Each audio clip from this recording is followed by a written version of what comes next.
to?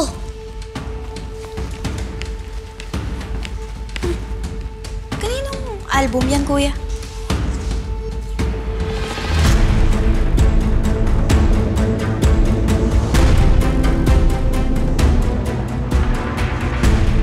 Aling Guada to eh. Oh? Ba't ganito? Anak ba talaga ni Aling Guada si Oliver?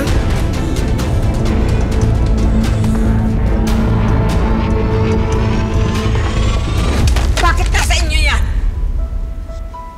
Napulot na po namin yan dito sa lapag. Eh bakit yung tinitignan? Hindi naman sa inyo. Alamero talaga. Hindi naman po namin pinapakialaman. Inaalam lang po namin kung kanino. Sa inyo po pala. Aling Guada, bakit po ganun? May picture po kayong nagbubuntis kayo. Tapos si Oliver naging baby nyo? Nahihibang ka ba? Paano ko siya magiging baby? Eh, ampon ko nga siya. Pero yan po yung nakita namin dyan. Mali ang iniisip nyo. Ibang sanggol yung pinagbuntis ni nanay. Kaya lang, pinanganak na niya, nagkakomplikasyon, namatay. Nung dumating ako sa buhay ni nanay, ayun. Agad-agad niya na akong inampon dahil gustong-gusto niya magka-baby.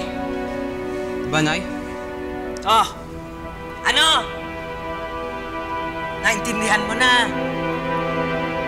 Sa sobrang pangungulila ko dun sa nawala kong baby, kay Oliver ko na baling yung pagmamahal ko. Eh, yan din ang dahilan kung bakit hindi ko kaagad siya binalik kay Don Eduardo. Tsaka isa pa, walang obligasyon si nanay na magpaliwanag sa inyo. Ano? Papasukin niyo yung personal namin buhay? Hindi pwede yon. Hindi kayo pwede manghimasok sa buhay namin. Oo nga. Ano? Parang gusto mo lang gumawa ng gulo, ah. Gusto mong magalit si Don Eduardo sa amin, ano? Wala po kaming masamang intensyon at mas lalong ayaw po namin ng gulo. Ay, palaan, sir!